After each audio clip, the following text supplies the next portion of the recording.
Blog Talk Radio.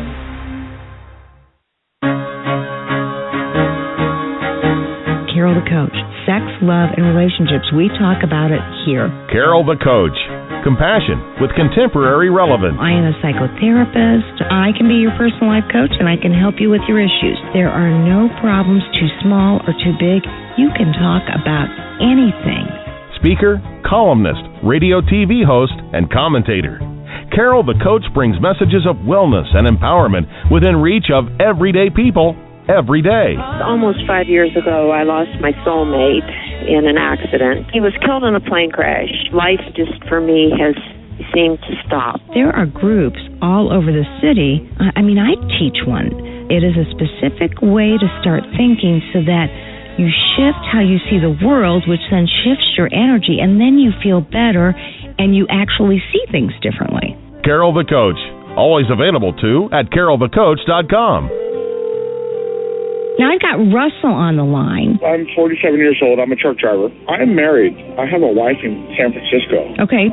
I haven't been home in 6 months. My thing is, I don't know if I have a sex addiction or what the problem is. Why do I want what I can't have? And as soon as I can have it, I don't want it anymore.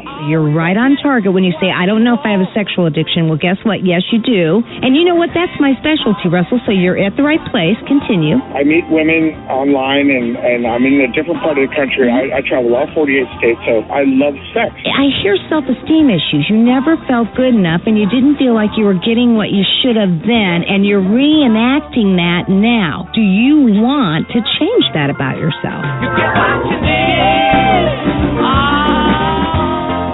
got an interesting email this week. He said that there are a lot of issues with sexual addiction that typically one can't talk about. And that's what this show is all about. It is about being able to talk about those very tough situations. Hi, I'm Carol the Coach, and I am here to bring you information from the experts. That's what it's all about. And so I am so happy to be talking with you today.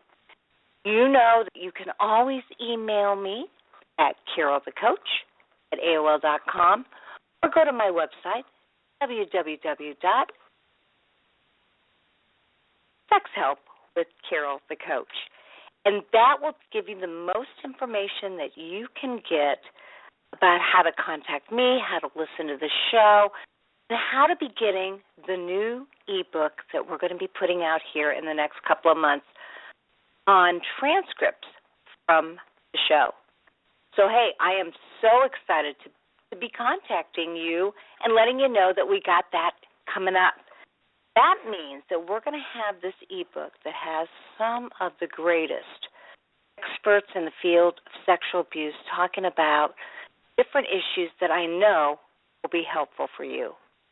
So I am feeling so happy that we can do that for you. Now, I'm hearing a little backdrop of, I don't know what it is. We are having a storm here in Indianapolis, so I hope that it's not too concerning to you.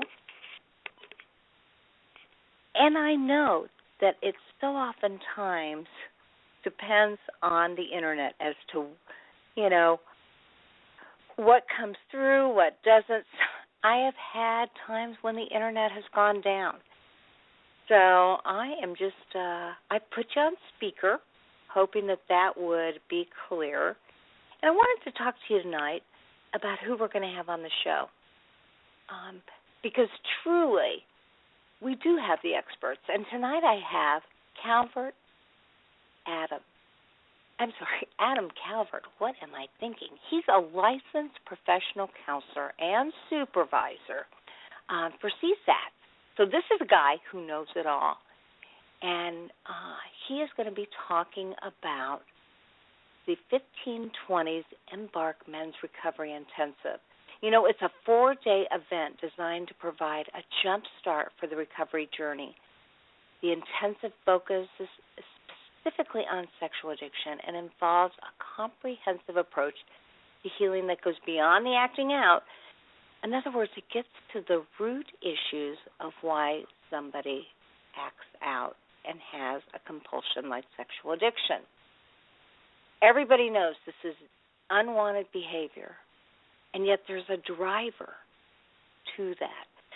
I know that in my work with men, oftentimes what ends up happening is that men and women are either driven by some sort of trauma that contributes to the problem, or they get involved in habitual behavior that becomes obsessive and compulsive and out of control, one or the other.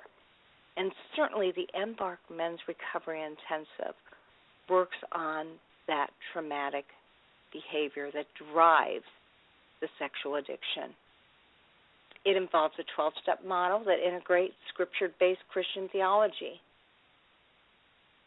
And it will also help people that have that very, very obsessive-compulsive, unwanted behavior that, let's face it, you may want to stop, but unless you have the tools in place, you won't be able to. So I can't wait to interview Adam and hear what he has to say about this 4-day intensive. Now, oftentimes feelings, unresolved feelings, are part of that driving force that occurs in sexual addiction. I know I was talking tonight to my men's group, and clearly anger could involve an enmeshed relationship with a mother. It could involve the loss of a parental influence. It could involve child abuse. It could involve being bullied. I mean, all of those factors can lead to behaviors that actually numb and medicate that sense of being wronged. And that is a contributing factor to sexual addiction. And so what did I do tonight? Well, I've got one guy who I said, hey, you need to talk to your perpetrator and write 2 letters for me. This is an actuality where sexual abuse has occurred. And I said, you need to write a venomous letter that is hateful. It's ugly. It's not politically correct. It uses cuss words. It has horrible images. And it tells the perpetrator how mad you are at having been violated. And then you're to write a civil letter. And the civil letter is the adult that says, this is how your behavior affected me. And when that occurs, so oftentimes what ends up happening is that there is a shift in empowerment. Anger in and of itself is neither bad nor good. It is just a feeling. And I say that anger can actually motivate you to get healthy. However, anger that sits inside of you and doesn't get processed will end up backfiring on you and resulting in lots of ugly, angry feelings that then get repressed, suppressed, denied, rationalized, justified, or minimized. And when those things happen, oftentimes medicinal behaviors like sexual addiction will occur to numb out the person. And that is the very thing that we are avoiding. Okay, so that was one assignment.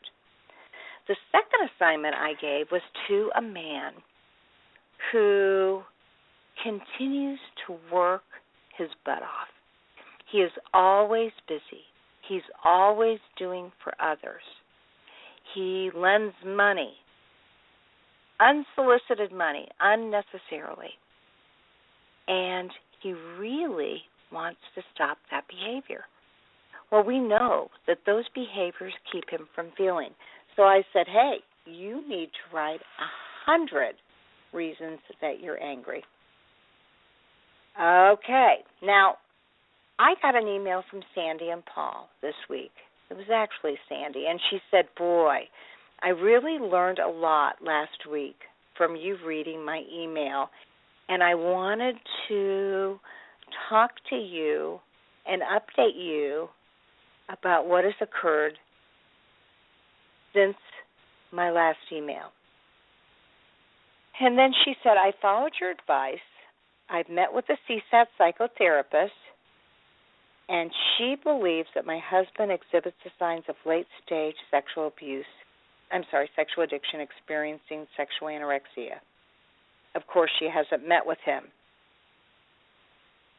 Sandy says, my husband has moved to the basement into a cot and a sleeping bag, and he has said that he wants to be clear about his divorce path, as sleeping in the same bed will give me hope. So he has expressed some concern that he doesn't want to send double messages, and he doesn't want me to touch him, and of course he doesn't want to touch me. She says, I have read even more about sexual addiction and partners of sexual addiction books.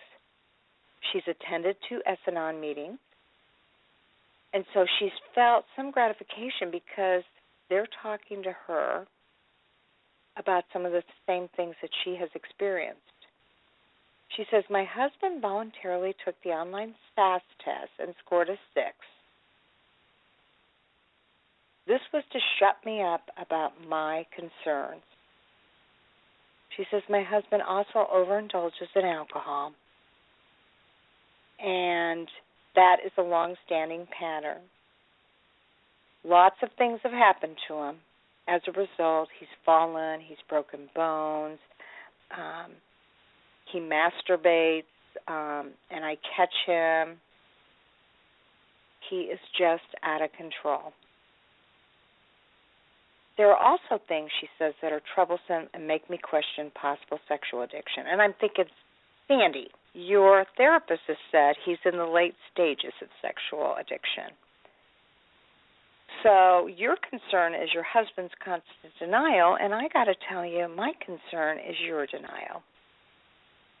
Now, what I want to say to you is, what can you do to take care of yourself, Sandy? It's like you are obsessed with what he says, what he does, and what he doesn't say. But really, it's time to take care of you, and going to those S-Anon meetings will likely help you. As well as, I've got to say, it's about self-care, and I haven't read anything in here that talks about what you are doing to take care of yourself. And let me tell you, I know it's normal and natural to want to obsess about his behaviors, but it's time to take control and empower yourself and care about you. Now, she says, can a sex addict have physical and emotional affairs at the same time? 100% yes, he or she can. Can a sex addict rely solely on masturbation with porn for now 8 years after acting out so extremely with 5 years of affairs in strip clubs? And I want to say, absolutely. There are all sorts of ways of numbing and self-medicating, and that is one. And then lastly, she says, could my husband just simply be a selfish narcissist jerk and not a sex addict? Well, that would be possible, but you've given me, Sandy, enough indicators to believe that he's a sex addict, as well as you've talked to a certified sexual addictions therapist who's told you the same. So maybe he's all of the above, but the important thing is, as a partner, you've got to stay focused on you. So that's what I'm going to ask you to do this week, Sandy. I'm going to want you to pay attention to what your needs are and pay attention to what kinds of self-care can you do. Increase your meetings in S-Anon and keep reading those partner books. And I promise you that with the help of a good sponsor, with S-Anon and with the right reading materials, you'll feel better about your situation. So that's what I would say to Sandy, and your situation can get better with him. It's not a lost cause. So hang in there. It's hope, strength, and recovery. And maybe this intensive we're going to be talking about tonight might be helpful to your husband.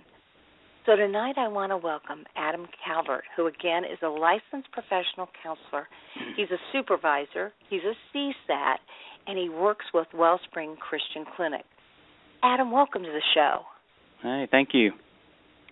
Yeah, boy, these intensives sound absolutely wonderful. I knew when I heard about them, I said to myself, I want to interview someone who helps to run this program, who does the therapy, and find out more about them. So tell me a little bit about Route 1520's Embark Men's Recovering Intensive.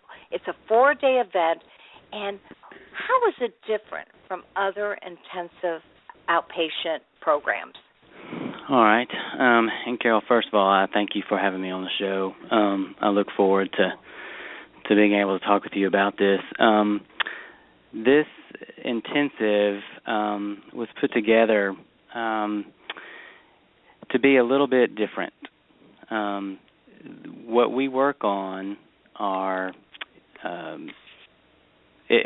first of all, it's an experiential type intensive. We really stay in the right brain as much as possible. And we limit it to 16 men. So it's a smaller group, so it has a little more intimacy there. We'll have times where all 16 of us meet, and then we'll break in to smaller groups of 8. And during those times, we talk about shame. We talk about our core beliefs that may not be accurate, those lies that we were brought up believing. We take Marilyn Murray's trauma egg and we kind of put our own kind of spin on it, I guess you could say. And we spend a day and a half doing the trauma egg and working through that in a group setting. Because it's experiential, I can also kind of make adjustments here and there. Like one of the intensives we did, it turned out that a lot of the guys, well, all the guys were experiencing this level of anger that because of their upbringing and some legalism in their upbringing, they didn't know how to express it. So it was coming out sideways. You know how anger does that sometimes if we don't learn how to get it out. So I was able to but can you give us an example? You said coming out sideways. So what were some of the common ways that it was coming out because they didn't know how to express it appropriately? Right.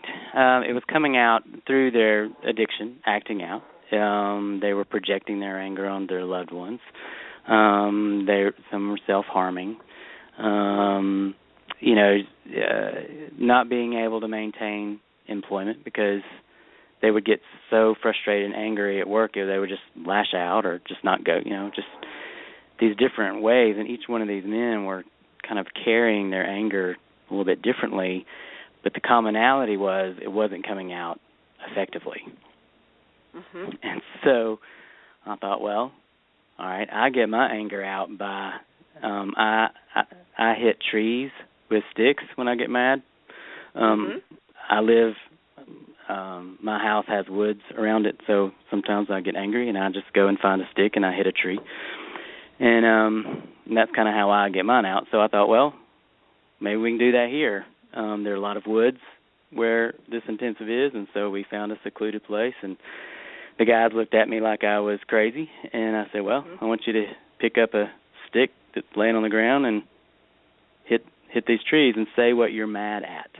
Say what is upsetting. And as you say that, you hit the tree.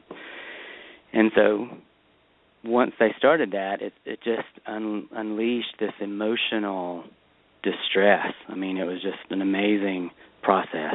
And then we were able to talk through it. And so one of the guys called it debarking, since our retreat's called Embark. This was debarking. So that was kind of funny, and we've kind of added that into our agenda now too. But so that was a way that we were able to get some of that anger out and talk about some healthier ways to get into that anger and release it, so it is not causing problems. Because we all get angry. We just haven't learned how to deal with it sometimes. And Adam, that is so interesting that you do that in a group format. Now, were there other men around when you were doing that? Just us, just our intensive group. That's what I thought. Yes, and so the other guys were able to also listen to the guys who were hitting trees. There were about 3 guys at a time, and so the rest of us would stand back and be able to experience it with them and have our own realizations as well. And then after it was over, we were all able to sit and process it. And it was just a very powerful moment. So that's one of the unique things about this type of intensive is that we deal with also father wounds. And there's some interesting things that I would love to share, but I don't want to give some of the experiences away because they're really cool. But Route 1520 is based on Luke 15:20, which is the prodigal son. And so the theme around this intensive is a lot of the father wounds.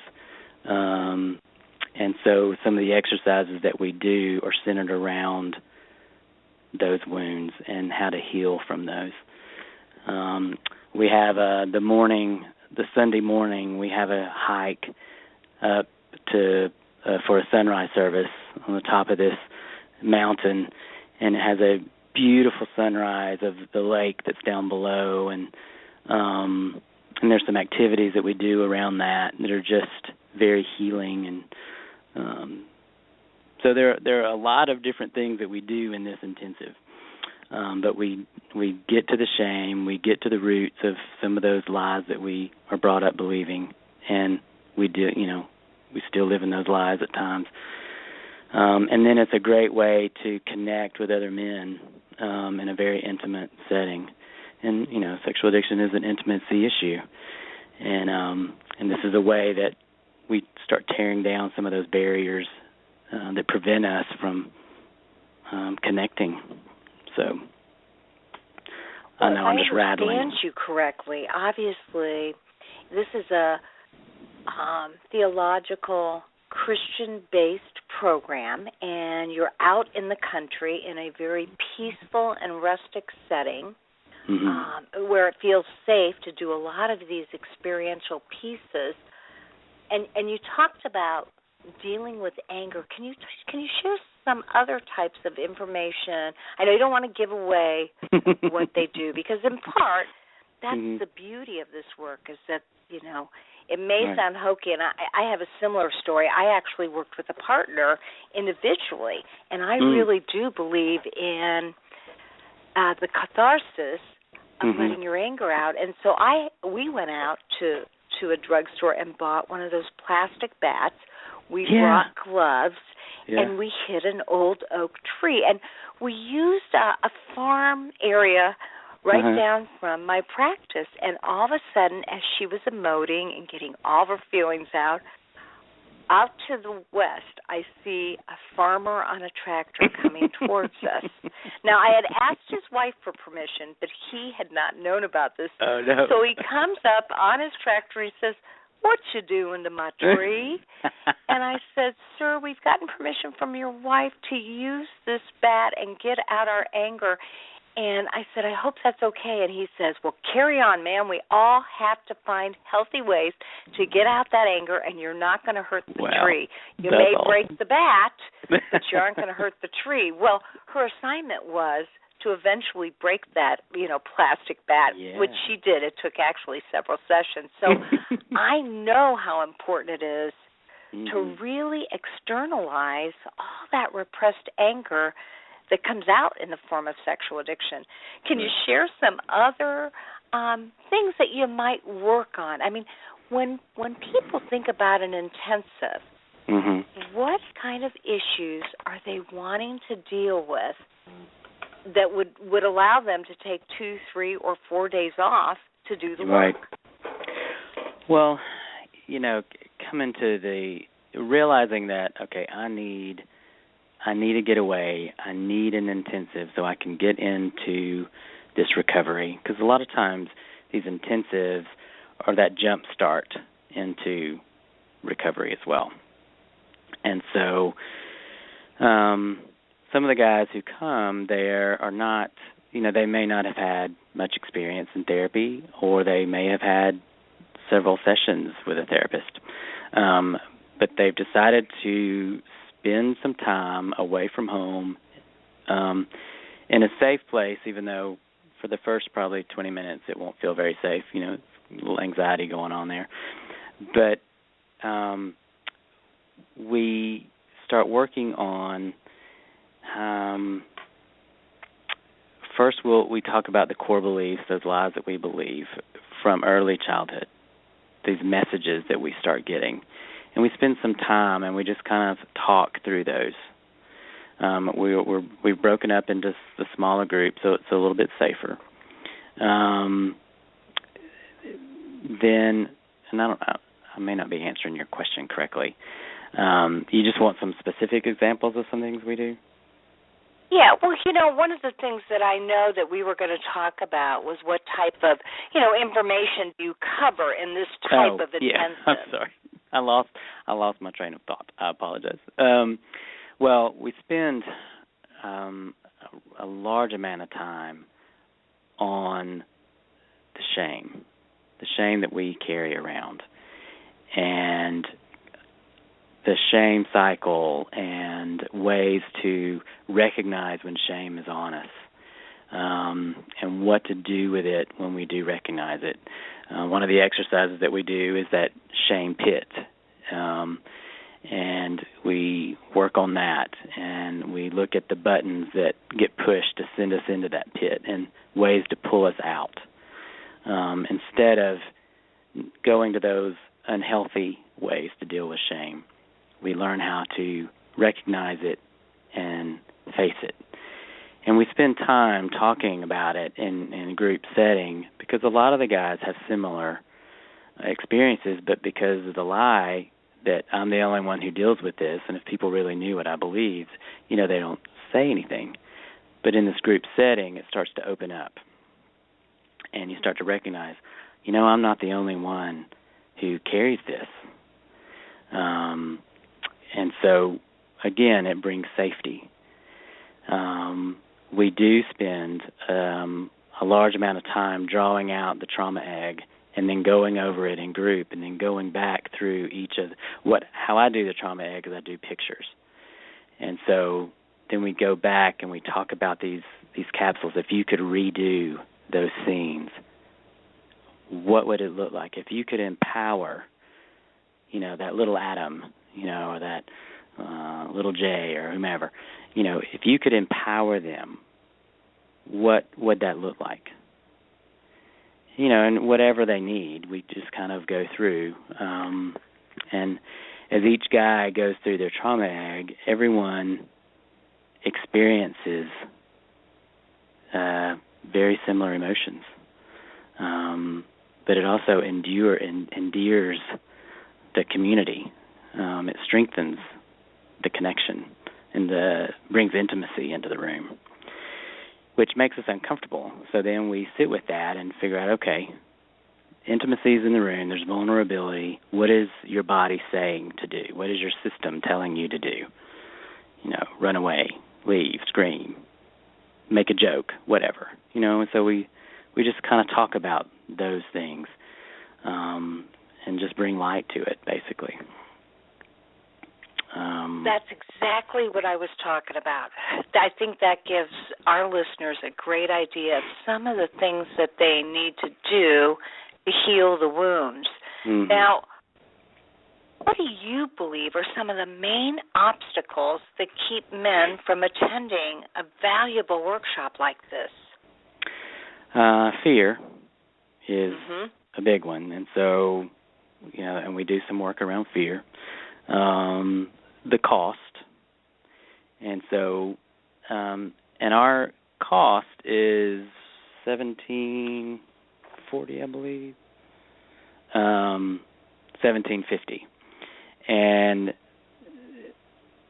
the cost with the amount of therapy that is given is very comparable. And so, but we don't want money to ever be an issue. And so there are some scholarships that are available. There's a payment plan. So we try and undo any excuse that may be there. So absolutely. Yeah. And it sounds like you're really willing to work with people on this. Oh, sure. We definitely will, because it is such a great experience. And you can go to the website. We'll probably get to this in a little bit, but route1520.com/embark, EMBARK, and it will tell you all the guidelines and the different information that I've just talked about. But I wanted to tell you a little bit about where it's located, because this is also one reason why some men don't go. So maybe this will help. We have this held at a place called Purcell Farms. It's Pursell Farms, and it is about 45 minutes outside of Birmingham, Alabama. And this farm is really a golf course. It's called Farm Links, and it's a special golf course because the people who own it invented some kind of turf stuff. I forgot what you call it. Anyway, so each of their greens and each of the fairways are a different kind of turf. Okay? But it's a beautiful place, and it is very tranquil, and there's fishing, and there's hunting, and it's a very masculine setup. But where we're located is in a very secluded lodge, away from the golf course part of it. But if guys wanted to come in early and play around, or stay late and play around, or just be, it's a beautiful place. And the lodge is very nice. It is very nice. So, and the food is incredible. It's all in-house. We all stay in the lodge. We all eat there, and we have the chef that comes in and cooks. Incredible. So you get very full, because emotionally you get very drained, and so we also want to, give some comfort as well.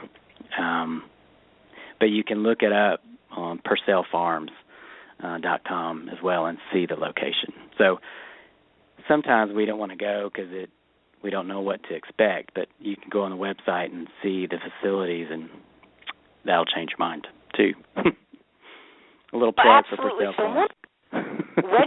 Would you mention both websites again? Obviously, we're talking about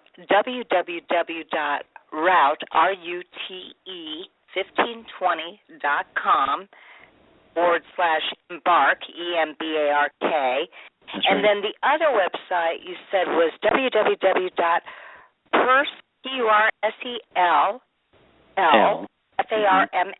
PurcellFarms.com. That's right. And then you have one other website listed, and might be yours, the WellspringChristian.com. Right. Wellspring Christian, that is my where my practice is in Birmingham. And so I partner with Route 1520, but I'm in private practice, and that's my website at WellspringChristian.com. And so tell us a little bit about that spiritual, scriptural kind of background that also is part of this intensive. I think for a lot of men and or their partners, that would also be somewhat, that would provide some safety and feel secure to them. Right. Yeah. We Route 1520 was set up as a faith-based recovery group, but it is grace-filled. Okay. And so we combine the 12-step model with Scripture-based Christian theology.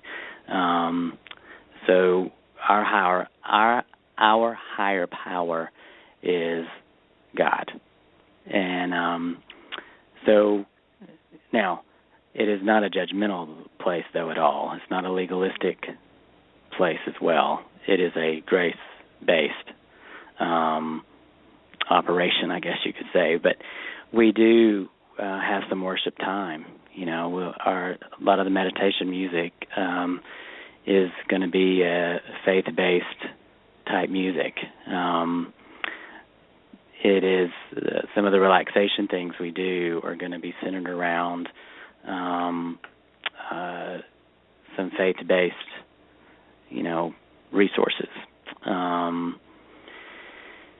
And we just integrate, we just take the 12 steps that work, and we just integrate some faith-based information and some scripture that back that up as well.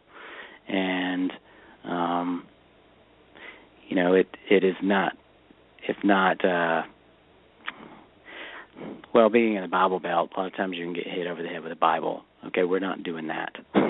Okay, but we do use scripture. And it provides just a hope. It provides peace that sometimes the chaotic world doesn't provide. I don't know if I'm explaining that very well, Carol. No, I absolutely think you are, 100%. Okay. You know, it's kind of like, certainly for some people, if they don't have a Christian background, this may not be the intensive for them. I find that, at least I'm out of Indiana, so that is the Bible Belt, and that is an extra plus. And the fact that you said it's not judgmental, there's no hell and damnation, there's no making you feel guilty. You already feel guilty enough. It's a very loving Christian place. That's right. It is, and it's a place of hope. It's a place of love. It's a place of healing that brings in the spiritual aspect that personally I believe that you really have to have. There has to be a belief, and just as a Christian, I believe that God provides that hope when, you know, all these other voices are just screaming in your head, you know, and a lot of times we have to get in touch with that still small voice, which in my belief is God. God can yell if he wants to, but I don't believe he does. And a lot of times we have to be able to tune out all the other voices in our head to hear that voice. And this retreat helps tune out all the other voices, just because it is a very tranquil place. It's interesting because I had Patrick Carnes on the show a couple of weeks ago, and he said what I firmly believe is that truly the easiest, the fastest, and perhaps the most advantageous way to recovery is to have a spiritual transformation. Yes. And so you have to have that spirituality in some way, shape, or form. Yeah. And that's what you're talking about. Right. I mean, I don't think I could. I mean, I don't want to exist without it. Okay. And so I've just seen how important it is, and the men that I work with, and the families and the spouses that I work with, that is a very key component to the healing and to the keeping the hope alive when everything else seems to be falling apart. And especially men, we don't know a lot of times how to stop and listen to that small voice, because a lot of the voices that we hear are, you know, being yelled at or being lied to or whatever, and they're just screaming. And so some of the exercises that we do are some of the meditations, visual guided imagery, okay, where we're quiet and we're able to really focus and hear that small voice and get to it and learn how to tune out all the other chaoses that are going on. That's some of the work that we do during the intensive. Well, that makes sense, too. Now, can you tell me what does one do when they've gone through this 4-day intensive and they've gained so much insight about themselves and their recovery? What do they do when they get home? Well, one of the things that we do as we are wrapping up is talk about re-entering into reality. Okay, going back into your world, and the chaoses that are going to be facing you. One of the stories that I have is I went to on-site years ago for some training, and at on-site I do my, you do your own work, and so I was leaving. I was after an incredible weekend of training and just unloading and all that kind of stuff, and I call home and to tell my wife I'm headed home, and she says, "Oh, that's great. By the way, we have a squirrel in our toilet, and the neighbor has come up to help." And so we literally had a squirrel in our toilet. And so I get this feeling of being inadequate. I'm not home. I'm the father. I'm the husband. I should have been there to get that squirrel out of the toilet, even though I have no idea how to get a squirrel out of a toilet. But anyway, so all this inadequacy started coming back over me, and I thought, no, I just had an incredible weekend of healing. My wife is handling it. She wasn't telling me that to cause me to feel guilt. She's just thinking it's funny that there's a squirrel in our toilet. And I had to say, you know what, I cannot let a squirrel in my toilet ruin my weekend. And so I kind of incorporate that in our exit as we're leaving. What's the squirrel in your toilet going to be, when you leave here? Because there's going to be something. And you've got to be able to take what you've learned, and you've also got to leave what you've unloaded. And as you re-enter, sometimes you may have to sit in some of the confusion, because sometimes these intensives create some confusion. They cause some change to happen, and you've got to be able to sit in that when you leave. And so we talk about that. What is that going to be like? You're going to feel uncomfortable at times, and that's okay. That's normal. That's healthy. That's what's supposed to happen. And what to do with that. We have each of the groups, the small groups, have a group text put together if they want to join it. And I still get group text from some of the events that we've had. They're very active. We help you get referred to a therapist in your area if you don't have one already. If you want us to talk to your therapist, then you sign releases and we talk to them about what the experience was like, what we covered. So we try and make it a very smooth transition, and we follow up. In a month, you get a letter, and I think 3 months after that, you get another follow-up just to see how things are going. But these intensives cause a lot of vulnerability and just some rawness, and so we talk about self-care. When you leave here, your addict is going to go crazy sometimes, wanting you to get back, because the intensive is an enemy to that addict. And it doesn't like what just happened. And so it's going to erupt. Those chemicals are going to erupt. And so we just talk about plans. What are some practical plans for you to do when you leave? And we spend a good bit of time talking about that.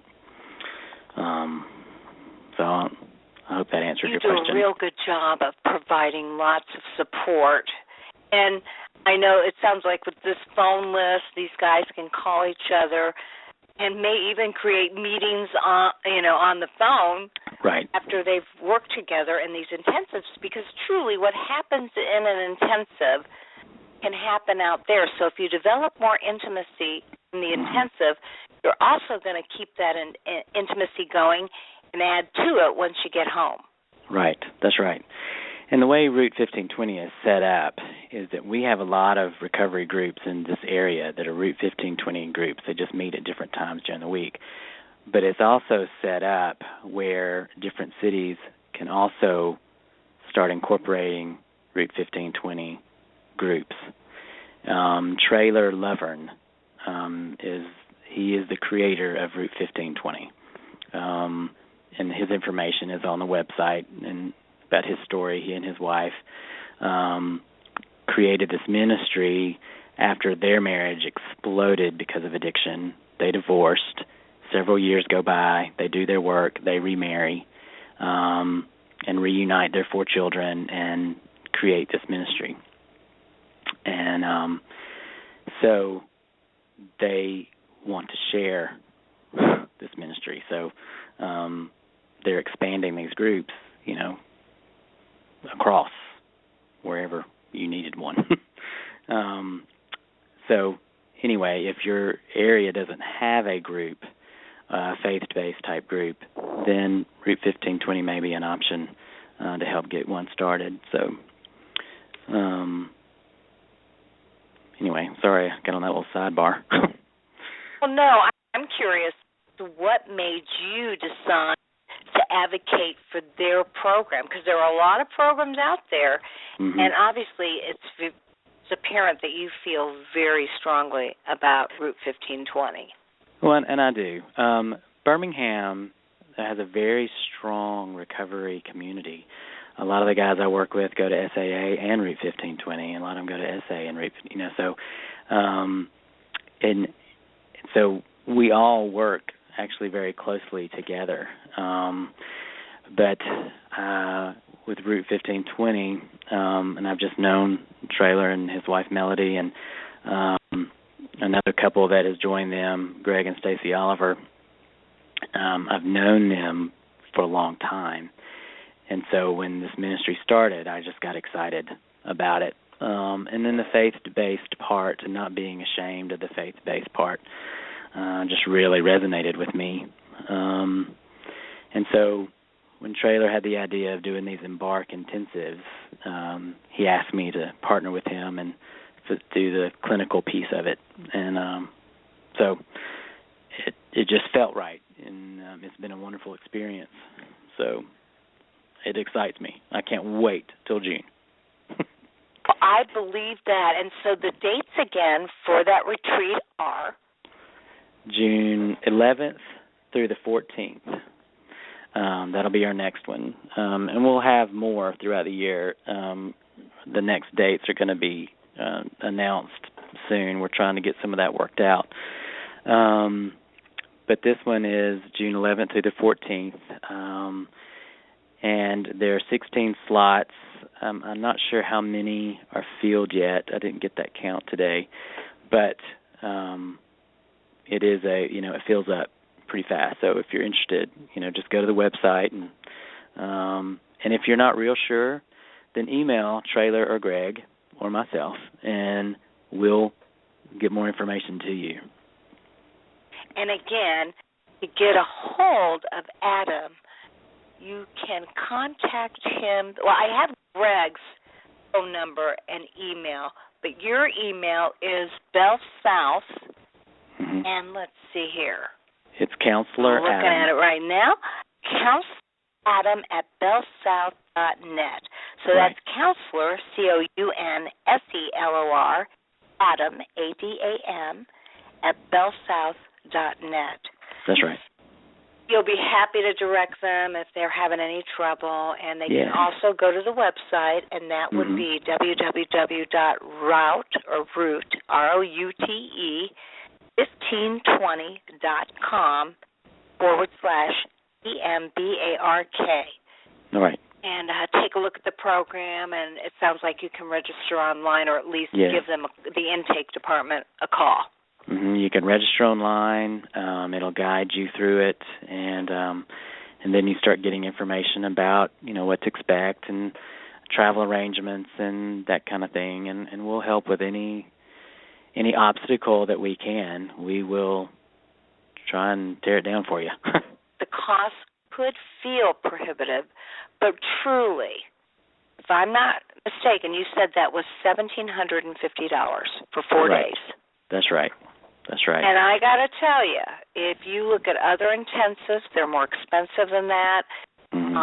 This is a very reasonable intensive. And I know that you may feel like, oh, no, you've spent all your money on your sexual addiction. But I can't emphasize enough that it's time to start spending money on treatment and investing in you as an addict. And, oftentimes, to be real honest, it's the partner who says, I don't care how much it costs. You're going because you need the help. That's right. And That's right. although I don't know what you think, Adam, but truly the addiction community used to say, oh, you cannot change for anybody else but yourself. Mm-hmm. Truly, we're finding with more and more addictions, including sexual addiction, that stopping for your wife or your family is a good reason to stop initially. That's right. That is a reason to stop. And then what we know is that clearly what ends up happening is you end up stopping for yourself. That's right. So there's just no doubt about it that it ends up being twofold. So if the wife is really pressuring you, that's A-okay. Yes, because you have to rebuild that trust, that safety, and that connection with her. That's right. And I've got a lot of people that have said after intensives that they actually have a deeper, closer relationship than they ever had before. Because, you said sexual addiction is an intimacy disorder. Sometimes the intimacy disorder was there to begin with. Yes. And it wasn't a result of the sexual addiction. Yes. It contributed to the formation of the sexual addiction. Yeah, that fear and that anxiety around intimacy, but there had to be an outlet. And so sexual addiction evolved, and it could be a family of origin, issue that caused it. It could be abuse. It could be, there's no telling what kind of caused it. And so spending some time to figure that out in a safe environment where you have time, where you have the safety of support, allows you to open that up and explore where did this intimacy issue come from. And this intensive, we'll get to that. It opens it up, and it is there's very little downtime. I mean, we're going. I mean, so we stop and eat wonderful food, but then we're working. So you get the full money's worth because it's nonstop. I absolutely get that. And, you talked about the obstacles that would keep somebody from going. And then there are some obstacles, obviously, once people are there. I mean, it's scary to work on anger. It's scary to trust. It can be very fear-based to let go and let God. What do you do about that? Well, we acknowledge it first and foremost. We just say, hey, let's just call it. It's nerve-wracking being in here. This last one that we did, none of the guys really knew each other at all. And so they were all kind of sitting out. They all actually got there pretty early, which was good. So they're sitting out on this patio, doing their name tags and, getting their information and their booklets and things like that, and just kind of, and you could tell the awkwardness, it was just uncomfortable. And we just kind of had to sit in that, and we talked about it. Then once we started, about, 15, 20 minutes, we were a little bit warmer, little bit more comfortable. And by Saturday night, we have an event Saturday night, by that time, it was like these men had known each other for years. Just hearing them laugh and the camaraderie and the connection. I mean, it was amazing from Thursday afternoon to Saturday, like they had known each other, forever. And so initially we just acknowledge it. It's awkward being in here. Okay, let's just call it like it is. And then we talk about what is needed to feel safe. We go over some guidelines of confidentiality and what we need to be safe and that kind of thing. And just kind of recognize it and face it. And now, then I can tell from, just, again, your passion and the way you describe things, that you do a real good job of making the men feel safe. Now, are there other... Thank you. Yeah. Are there other CSATs that also run this program, or is this primarily your ball game here? Well, I'm the primary CSAT. we have another therapist, Jason McNaughton. And Jason actually had been a client of mine years ago.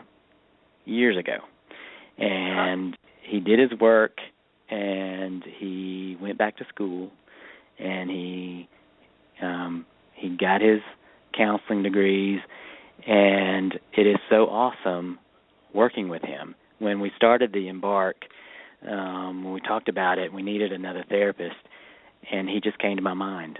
And it is so awesome. It's kind of like full circle, getting to work with him in this capacity. And, years ago, knowing where he was, and then reconnecting with him years later, after he's gotten his degrees. And so he's there. He's an awesome experiential guy. He really has a heart for men as well. And then Greg Oliver and Traylor, they don't have their counseling degrees, but they've got the life experience, and they've got their coaching, stuff. I mean, the information and the status, credentialing, I guess.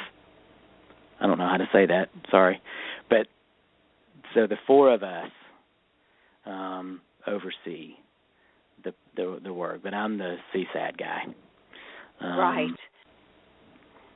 So well, we each have the a part. exciting thing is that most people that work in this field are in recovery. They do know what it's like. I remember talking to Patrick Carnes back in my training, and I said two things. I said, Patrick, is it going to be a problem that I'm a female?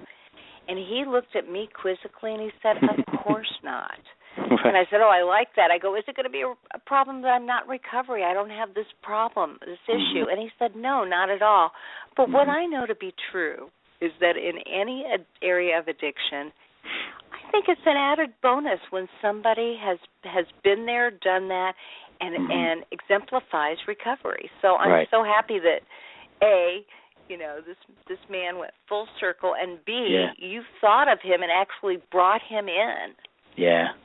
And it's a wonderful experience, man. I just love working with these group of men, and it's very healing for me as well. It just helps. It helps me. So I guess it's kind of selfish, but it is. But yeah, and because we do care about each other so much, when those guys come in, I guess they can feel that, and that brings a lot of the anxieties down because we're very comfortable with each other. Oh, absolutely. Well, I want to thank you so much for sharing your wisdom and talking about the program, and I would encourage any listener who's on the fence or who believes that this is something for them to go to the website. Again, that website is www.route1520.com/EMBARK. And you can always email me at carolthecoach@AOL.com, and I'll be happy to direct you to Adam and to the program. So, Adam, thank you so much for your wisdom, you're and welcome. Good luck to you. Well, thank you so much, Carol, for having me on the show. I really appreciate it. Absolutely. Keep me posted on other things that you're wanting to talk about, because people just don't have access to all the information, and this is one way they get it.